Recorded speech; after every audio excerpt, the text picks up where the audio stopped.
Good evening and welcome to NTD News. I'm Stephanie Cox. Here are today's top stories. The White House announced that it will not send an official delegation to Beijing for the 2022 Winter Olympics. That's over the regime's egregious human rights abuses and atrocities. The Senate this week is expected to vote to overturn President Biden's vaccine and testing mandate for private businesses. But would that overrule the mandate? And how would the House respond? Meanwhile, New York City's mayor is imposing his own vaccine mandate for private businesses. Will this one be challenged in court as well? The top Republican on the House Intelligence Committee, Congressman Devin Nunes, is retiring by the end of the year. He plans to join former President Trump's media company as CEO. The sentence of Burma's deposed leader Aung San Suu Kyi has been reduced from 4 to 2 years. That, according to state media. The charges against Suu Kyi, which have been widely dismissed as politically motivated, are drawing international outcry.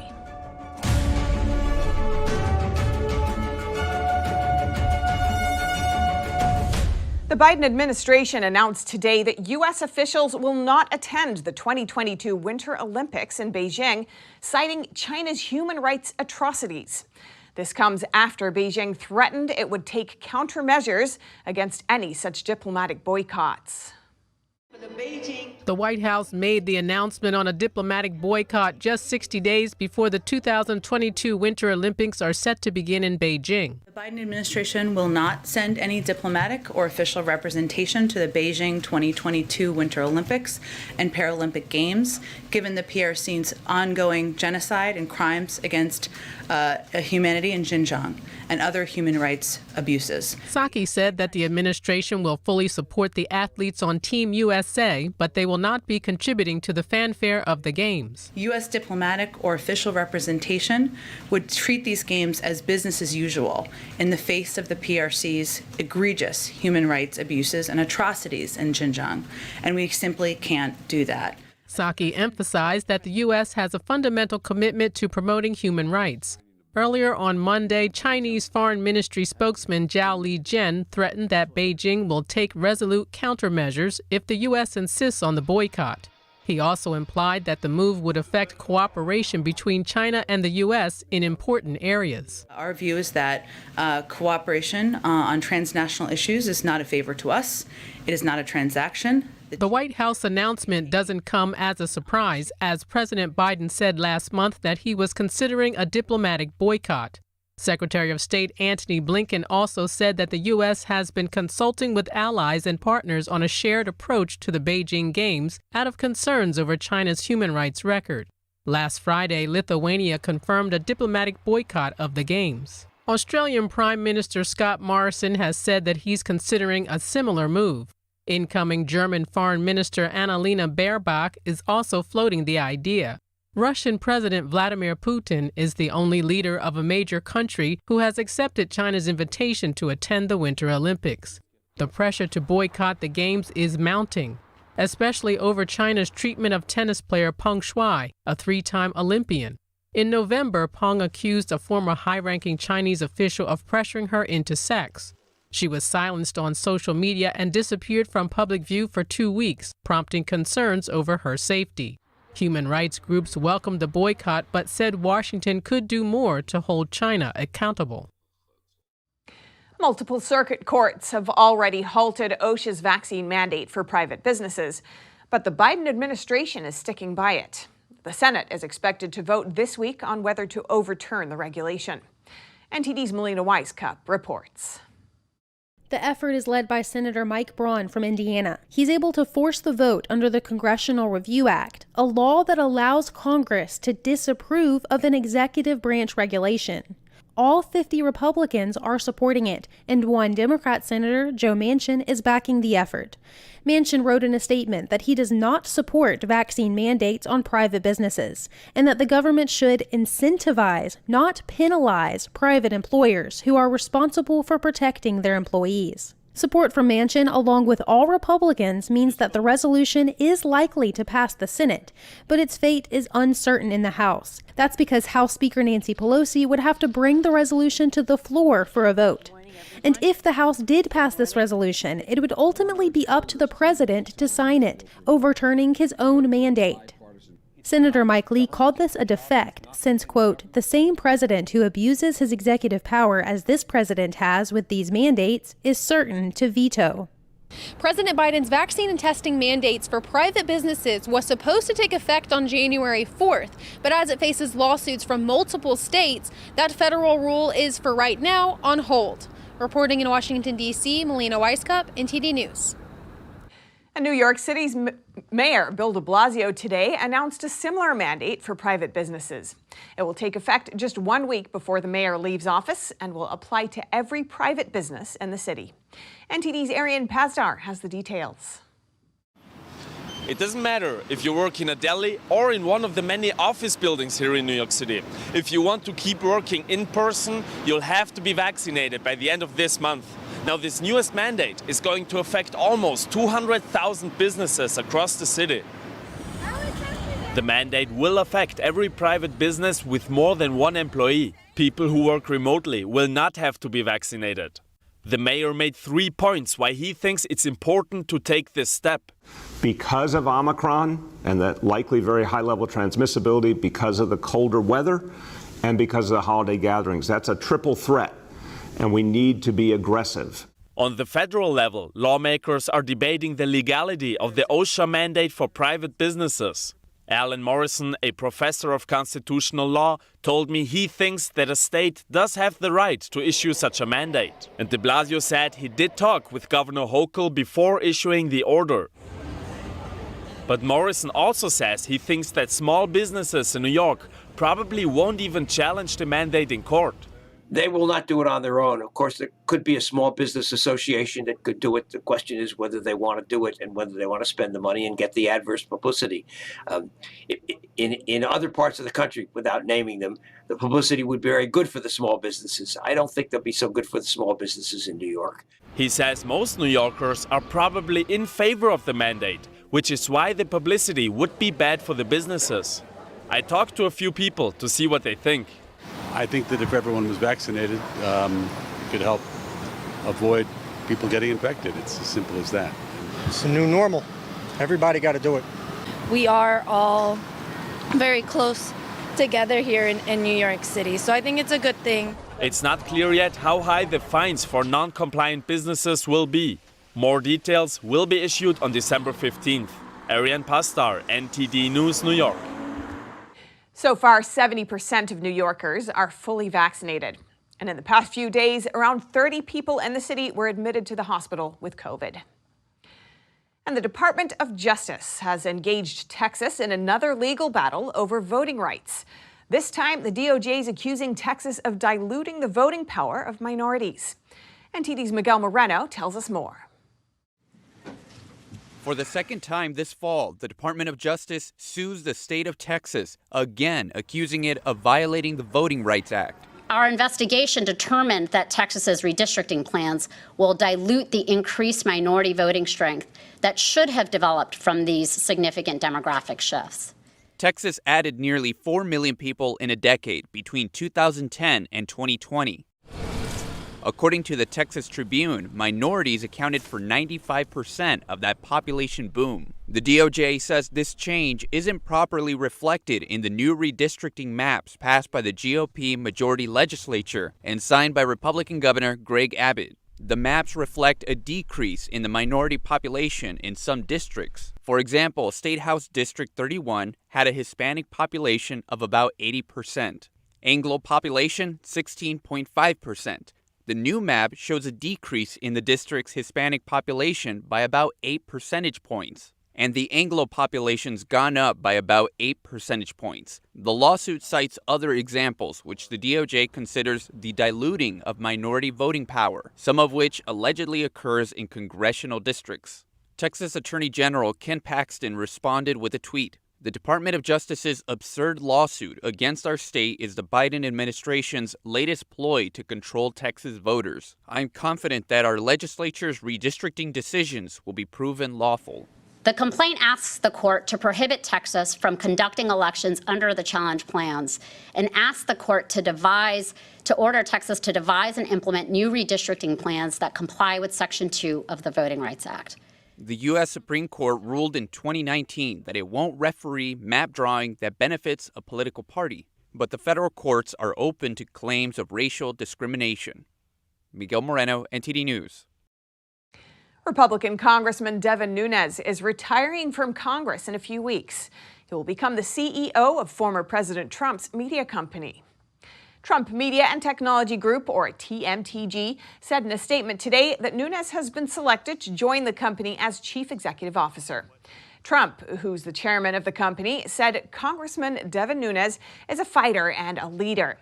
He will make an excellent CEO of TMTG. Devin understands that we must stop the liberal media and big tech from destroying the freedoms that make America great. Nunes said the time has come to reopen the internet and allow for the free flow of ideas and expression without censorship. I'm humbled and honored President Trump has asked me to lead the mission and the world-class team that will deliver on this promise. Nunes has been in Congress since 2003, and he's the top Republican on the House Intelligence Committee. And the governor of Georgia, Brian Kemp, will have to face off against a Trump-backed Republican in the primaries. Former U.S. Senator David Perdue announced he'll be running against Kemp in the 2022 gubernatorial election. NTD's Jason Perry has the story. Former U.S. Senator David Perdue is planning to challenge incumbent Governor Brian Kemp in Georgia's Republican gubernatorial primary next year. The 71-year-old Perdue is supported by former President Donald Trump.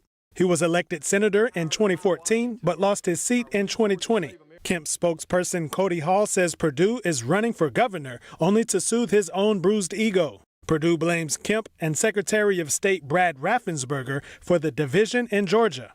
To fight back, we simply have to be united. Unfortunately, today, we're divided, and Brian Kemp and Brad Raffensperger are to blame. Look, I like Brian. This isn't personal. It's simple.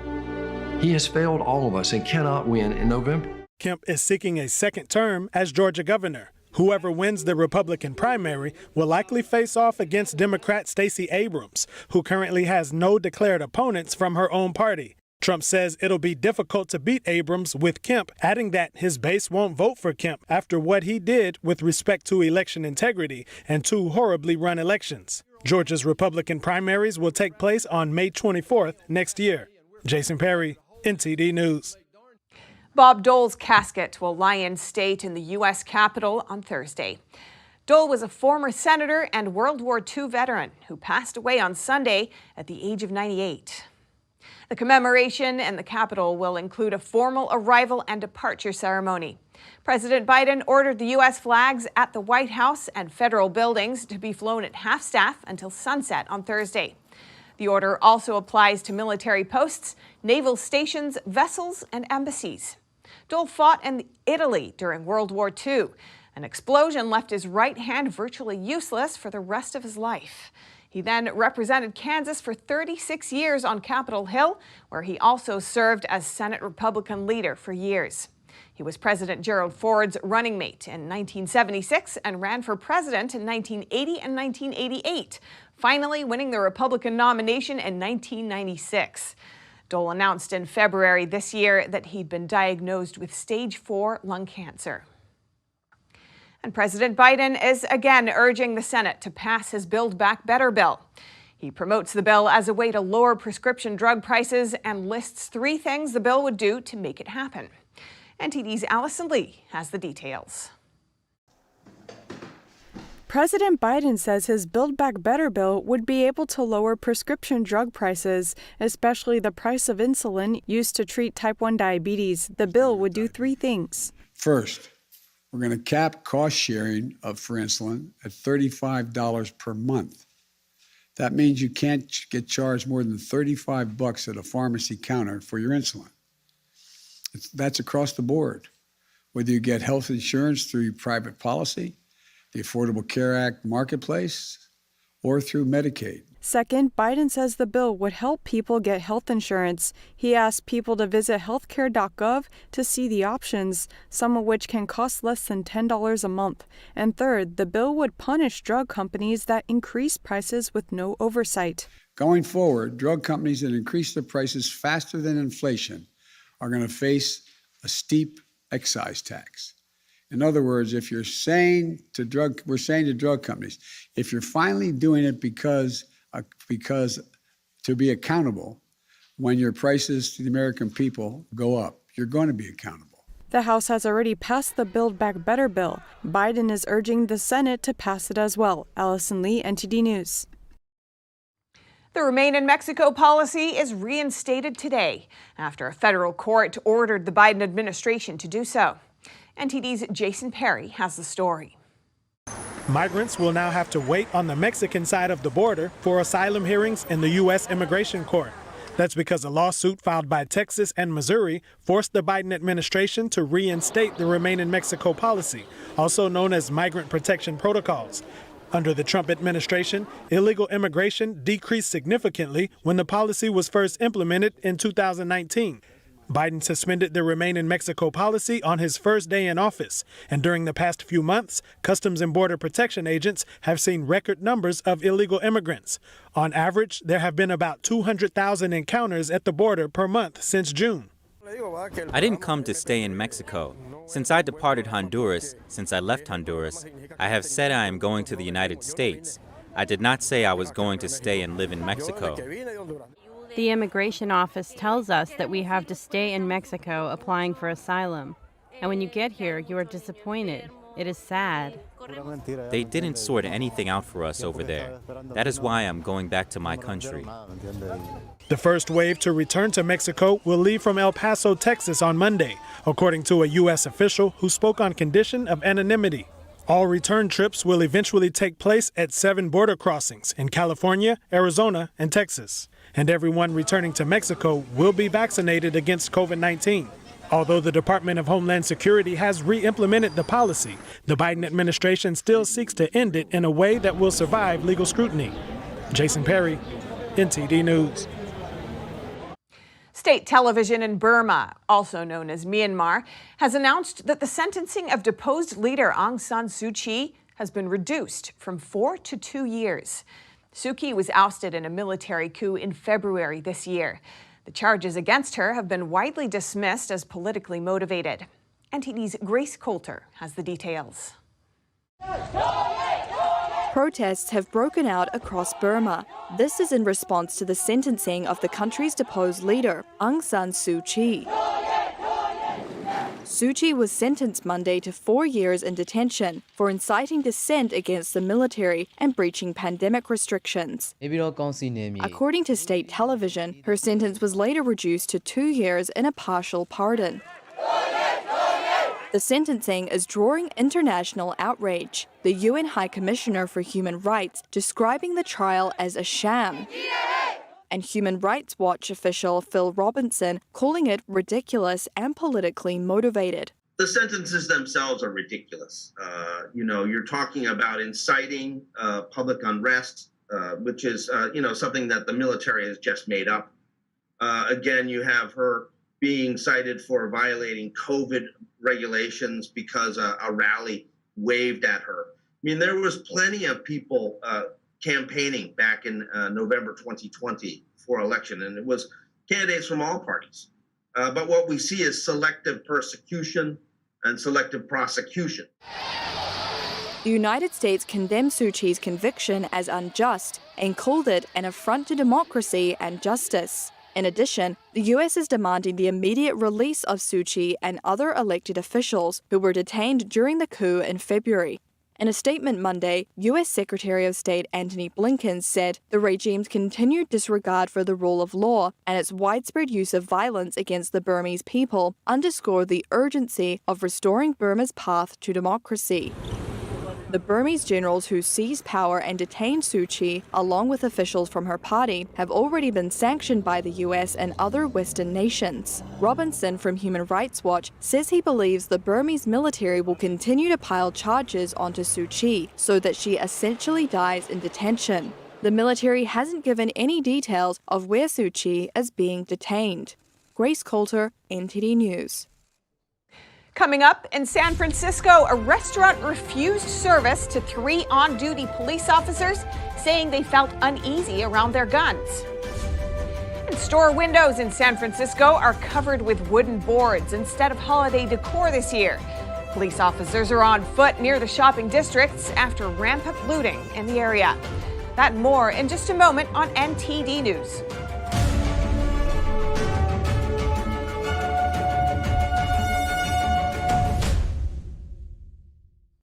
Retail stores in San Francisco's Union Square have increased security after a series of smash and grabs this year.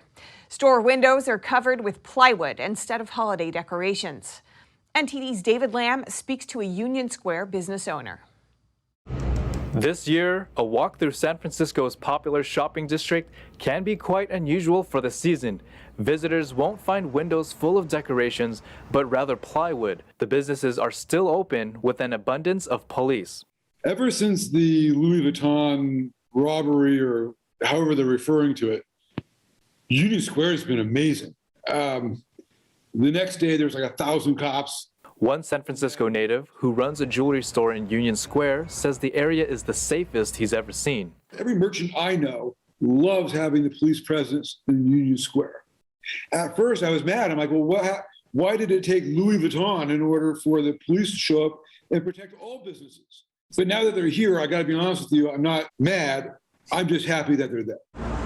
The city has beefed up security, and it's common for each store to have boards available in case of break-in problems. He says businesses are quick to put the boards up, but slow to take them down. Even when the thieves come and they steal, what they steal might cost X amount of dollars. Replacing giant windows and all of the mess and the associated problems that happens with a break-in can be much more than what the thieves can take, especially if you lock things up at night. Some people speculate that the stolen goods could be easily sold for profit through online marketplaces. Within the past few weeks, thieves have ransacked multiple high-end retailers throughout California. I think what we're seeing now is an advancement in technology, kind of like how flash mobs didn't exist. All of a sudden, they were able to happen. They can coordinate these attacks now. And there's not that many police officers. Everyone's talking about staffing problems, and they know they can get in and get out, and most of them will get away. Large chains like Walgreens have recently closed shops in San Francisco due to rampant theft. There are also commercial storefronts up for lease. Several companies have downsized or left the Bay Area since the pandemic started. David Lamb, NTD News, California. And in Los Angeles, efforts to revive a recall of the district attorney are mounting in light of increasing crime and frustrated residents. On Monday, organizers in Los Angeles County announced they are officially restarting the effort to recall District Attorney George Gascon. We are all bearing the cost of Gascon's pro-criminal agenda and the rising crime in LA County. Enough is enough.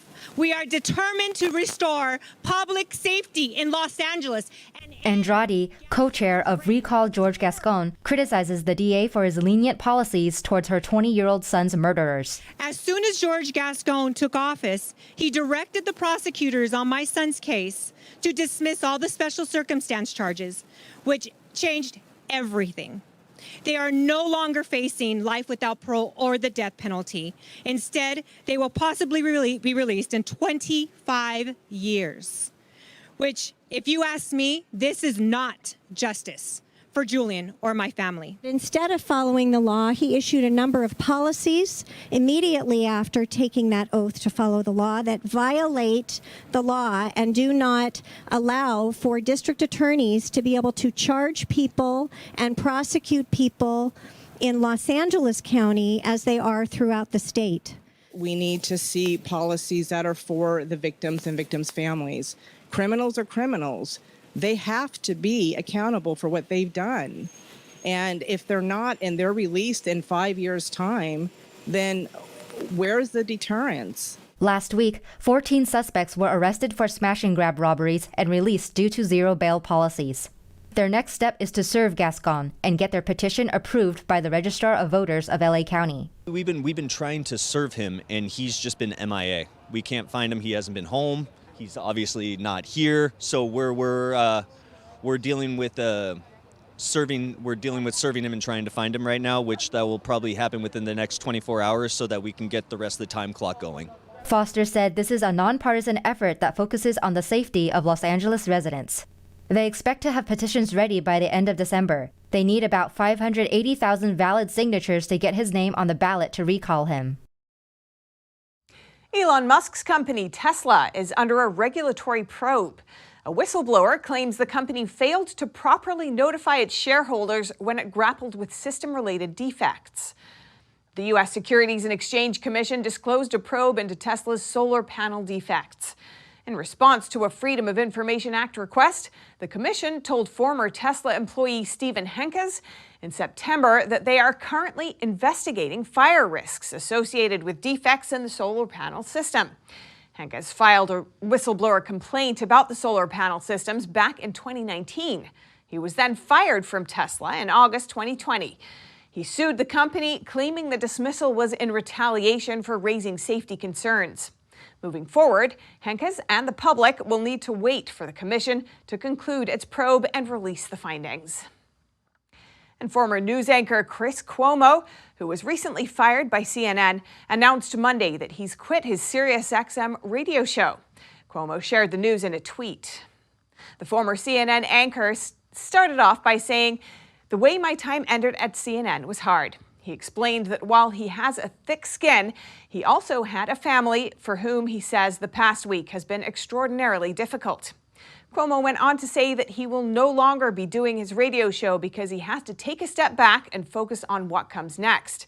Cuomo was fired by CNN on Saturday. This was following the release of material suggesting he was more involved than he'd admitted in trying to help his brother Andrew Cuomo amid sexual harassment allegations. And coming up, the U.S. chooses a clearer rhetoric towards China's aggressions in the Indo-Pacific and is set to maintain its competitive upper hand over the communist regime. And Chinese developer Evergrande says there are no guarantees that it can repay its $300 billion debt. The company's shares plummet to an 11-year low after the announcement. Find out more here on NTD News.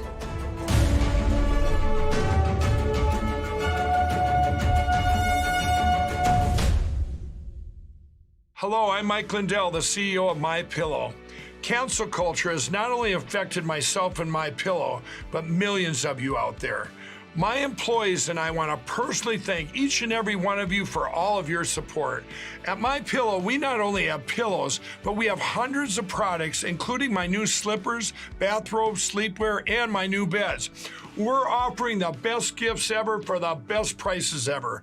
For example, we have this exclusive offer on the standard size MyPillows, regularly $69.98, now only $19.98 with your promo code. We also have the queen size MyPillows, regularly $79.98, now only $24.98 with your promo code.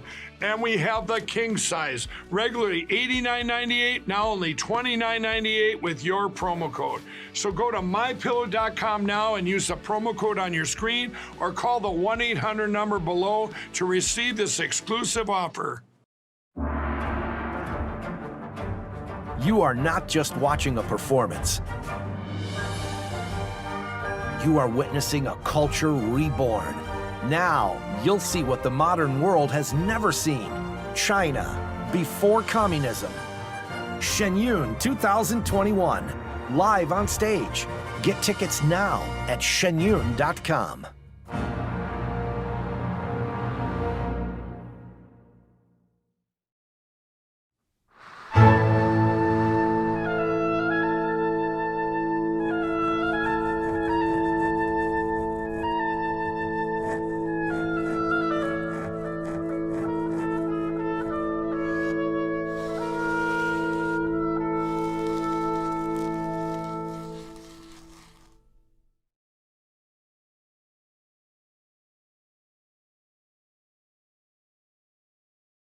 % of news outlets in the United States are controlled by 6 corporations. They're not out to tell you the truth of what's happening.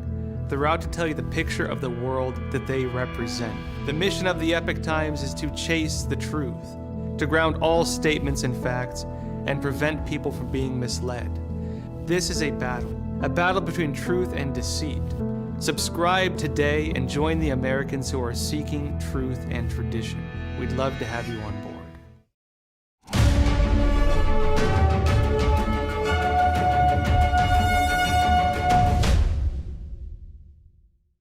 The U.S. is expected to maintain its competitive edge over the Chinese Communist regime. And America's Secretary of Defense says the U.S. does not fear China. Here's NTD's Tiffany Meyer with the story. The U.S. is not making any essential changes to its policy in the Indo-Pacific region, but it chose a clear rhetoric towards China's aggressions and is trying to maintain its competitive edge over the communist regime.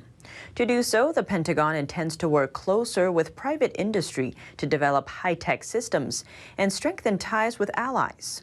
U.S. Secretary of Defense Lloyd Austin said on Saturday that China's recent military activity in the Indo-Pacific, including near Taiwan, are disturbing.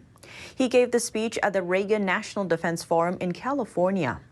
We remain steadfast to our One China policy and our commitments under the Taiwan Relations Act to support Taiwan's ability to defend itself while also maintaining our capacity to resist any resort to force that would jeopardize the security of the people of Taiwan. Austin's speech comes as the U.S. faces China's growing economic power, as well as growing power in space, cyber, and nuclear capabilities.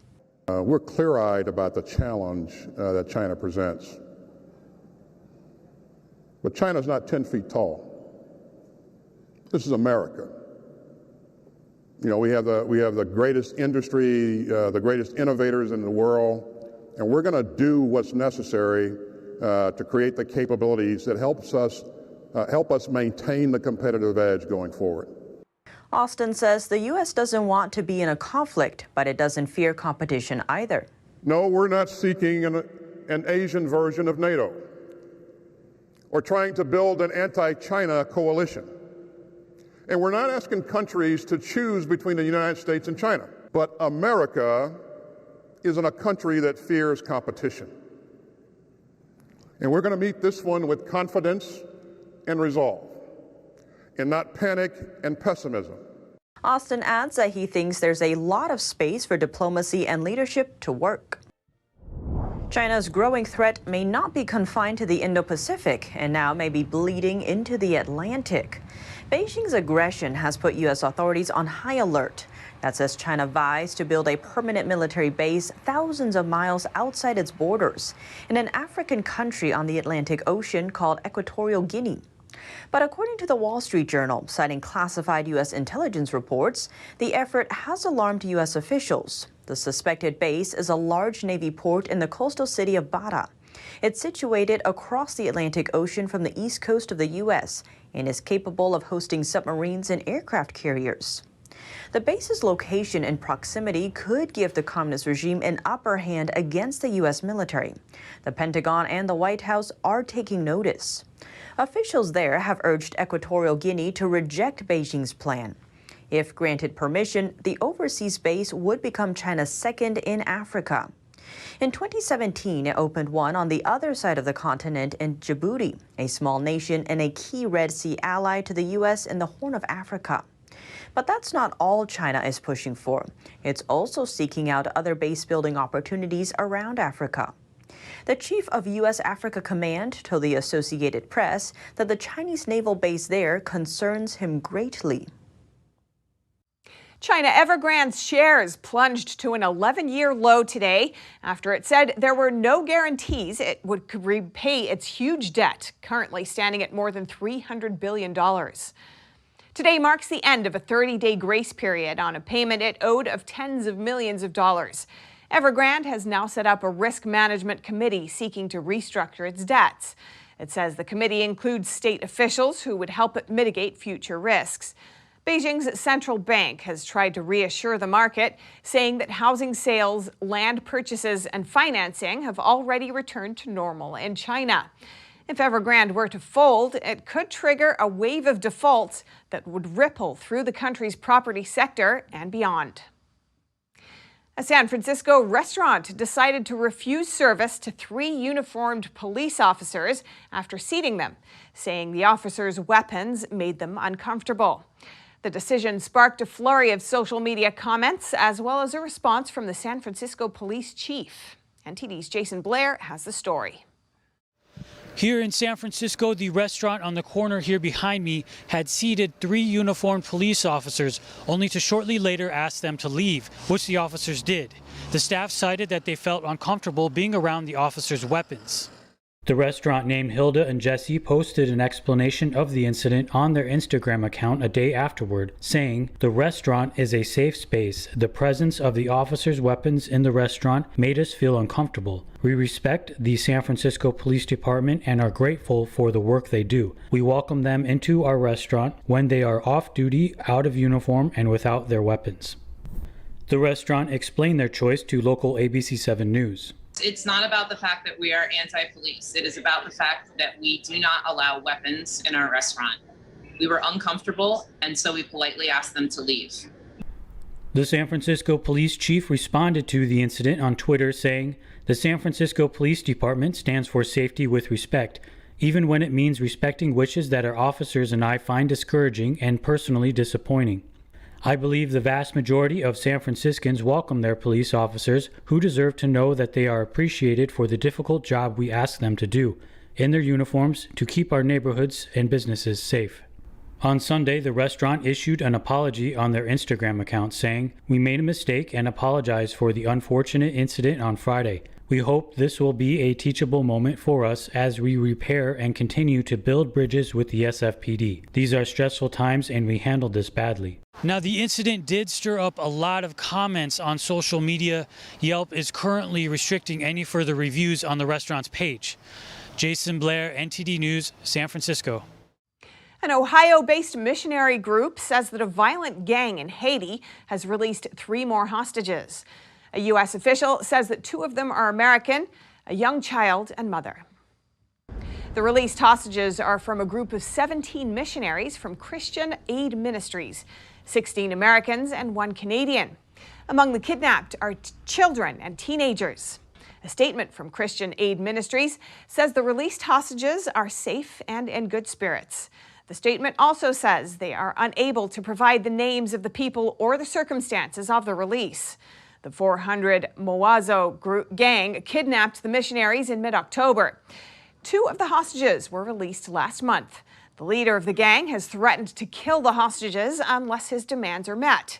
Authorities say the gang was seeking $1 million per person. And coming up, the UK's visa scheme for Hong Kongers may be extended to allow younger people to come to Britain. Many of them were involved in the 2019 pro-democracy protests, but currently don't qualify for the program. And a vaccine creator warns about the potential of future pandemics, saying the worst may be yet to come. Find out more in just a moment here on NTD News.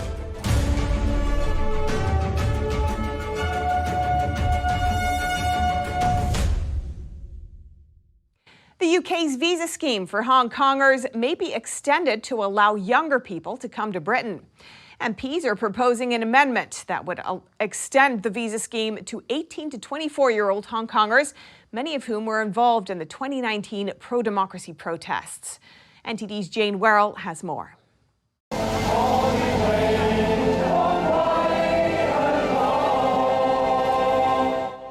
I know a few Hong Kongers who are currently in the UK waiting for the result, but actually it's their parents, one of them at least, got BNO. But the problem of them is that maybe their parents are not very supportive for our cause. Therefore, they won't move to UK for their children, and they needed to seek asylum here. Some of them have been waiting for 8 months, 9 months. In this period, they couldn't do anything, and they couldn't work, they couldn't study. But it's now time Britain also stood with the young people of Hong Kong. So thank you very much. Once again, thank you all of you for coming here today.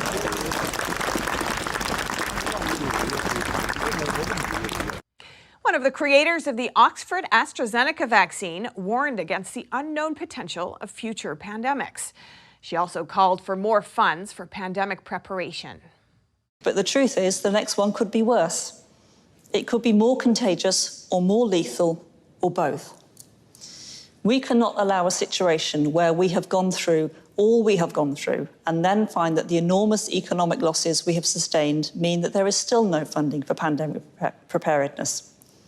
The advances we have made and the knowledge we have gained must not be lost. Dame Sarah Gilbert is credited with saving millions of lives through her role in designing the vaccine. She received a damehood earlier this year for services to science and public health. The professor delivered the 44th Richard Dimbleby Lecture at Oxford University. The event, named in honour of the late broadcaster, features influential speakers from academia, arts and business, and the royal family. Several European cities saw thousands of protesters coming out over the weekend. They voiced their opposition to tightening restrictions and vaccine mandates that governments say are needed in the fight against rising infections and to avoid overburdening healthcare systems. People say they're concerned about vaccine safety, civil liberties, and divisions in society. This report comes from NTD's Earl Rhodes. Over 40,000 people protested in Vienna on Saturday against a lockdown and plans for a vaccine mandate. It's the second large protest in the capital in 2 weeks. So I'm here because I'm against forced vaccinations. I'm for human rights, and the violation of human rights should be stopped. Austria's government said last month it would make vaccines compulsory from February, the first country in Europe to do so. The current vaccines or the current injections that people want to administer are just not researched enough. There's no long-term studies, it's not evidence-based. In this case, no. We protect our children, that's why we're here. A parliamentary committee this week approved doubling the length of Austria's lockdown to 20 days. In the Dutch city of Utrecht on Saturday, several thousand people protested against restrictions that came into force last weekend. We are against getting out people from society. We are against to have not freedom of our own body. Bars, restaurants and other public venues, including stores selling non-essentials, have to close at 5 p.m. In Berlin on Saturday, authorities didn't allow a protest of 1,000 people. But several hundred people did what they called going for a walk. Police made several arrests. In downtown Barcelona on Saturday, thousands demonstrated against the introduction of COVID passports in the autonomous region of Catalonia.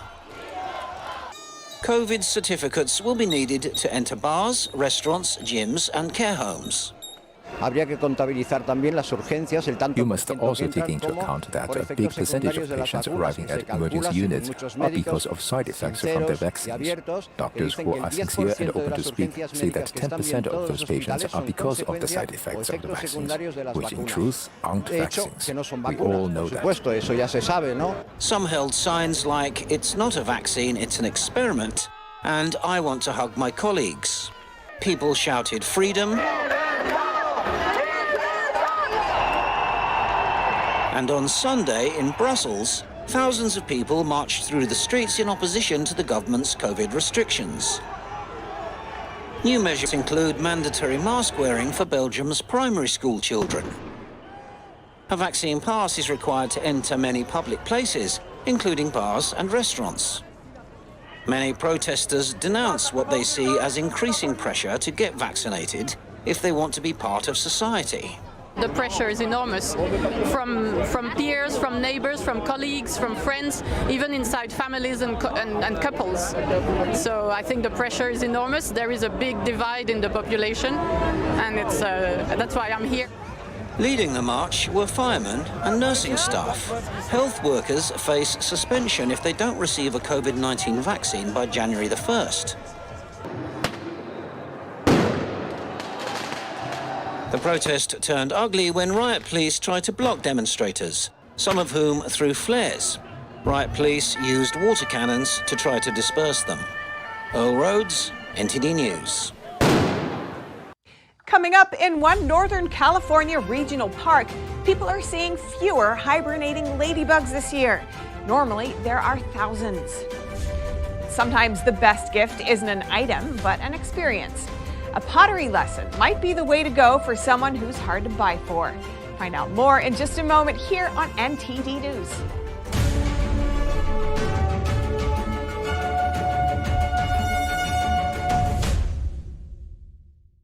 You worked hard for your money. You invest in stability for your retirement and your family's future, to build and leave them with something greater.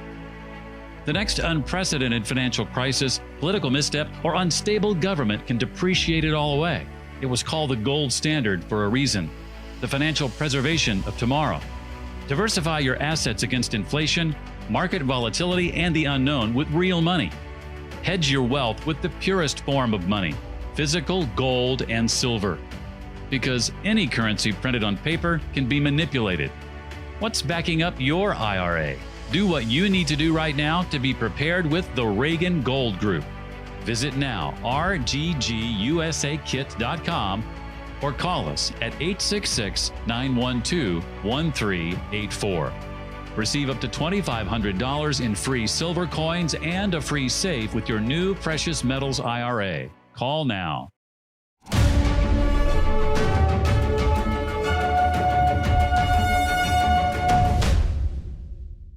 Ladybugs are once again descending on the forests of California's East Bay area. However, one regional park, normally home to thousands of wintering ladybugs, is seeing fewer numbers this year.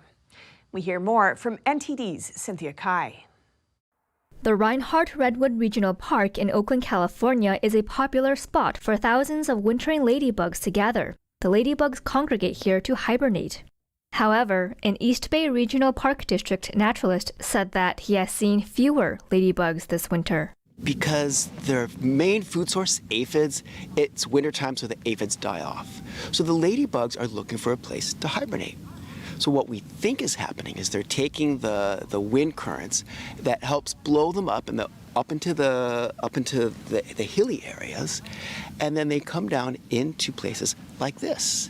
Tarnofsky said the number of ladybugs in the park depends on weather conditions. He theorized that warmer temperatures and a fire-filled summer could have contributed to the lower numbers. Some years, the park is home to hundreds of thousands of ladybugs, while other years, only a few hundred may gather. It's not just about surviving the winter. It's probably also about coming together so that when it comes time to mate, there's lots of choice. The bugs are normally found along the park's stream trail, where it's cooler and more humid.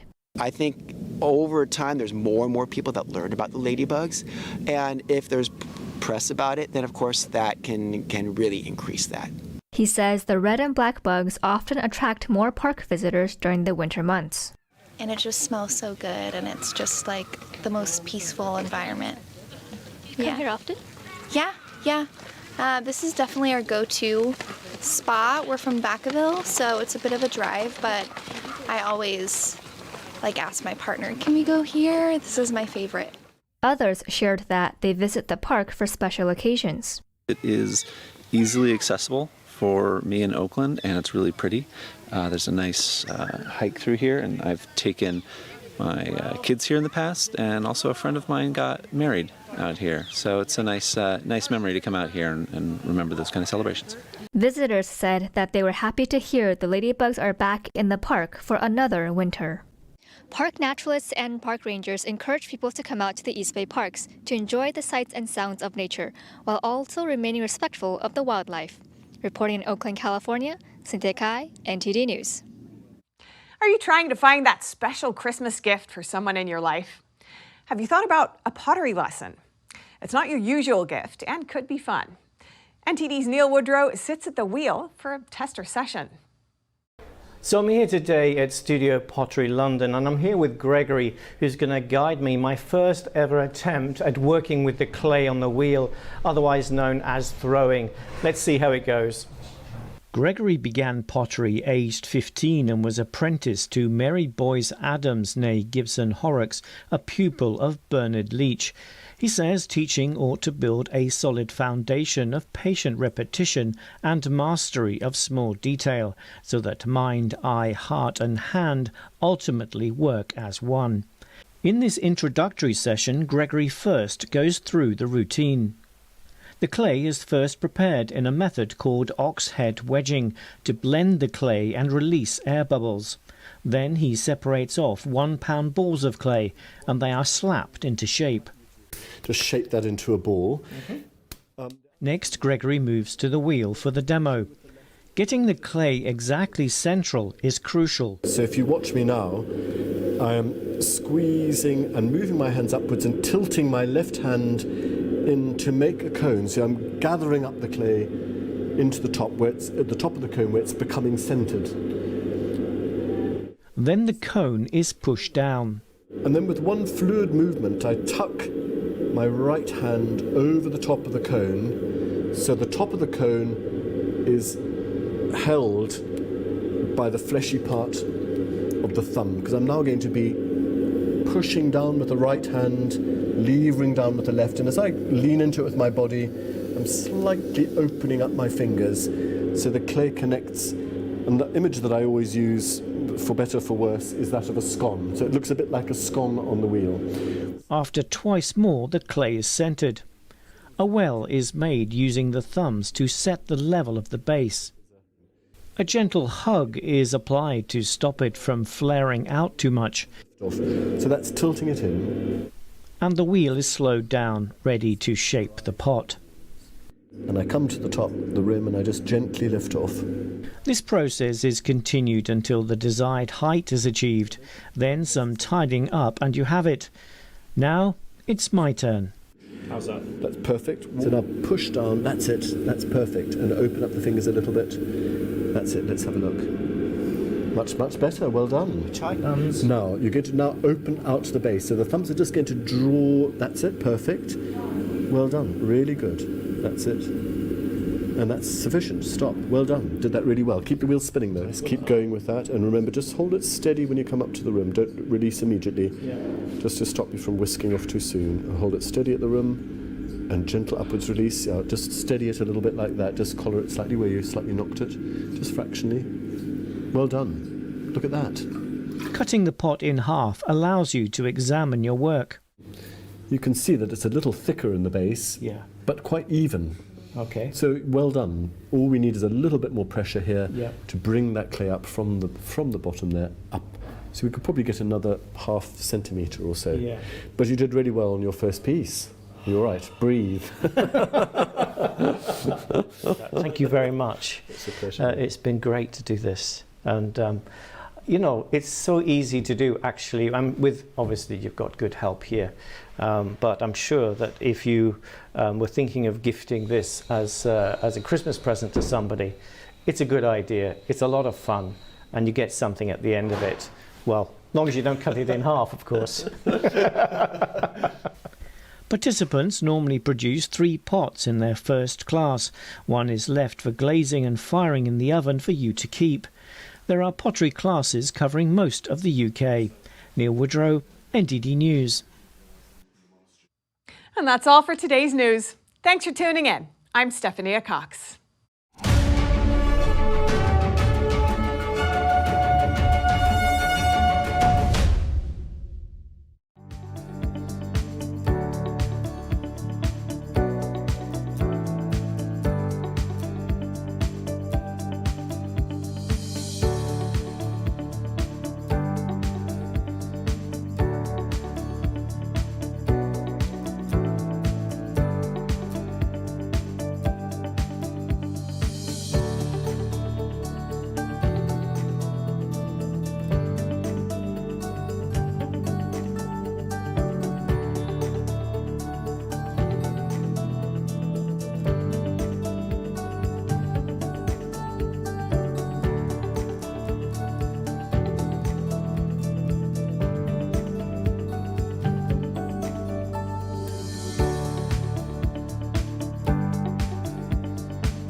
Thanks for watching us on YouTube. Did you know YouTube only keeps selective videos on its platform?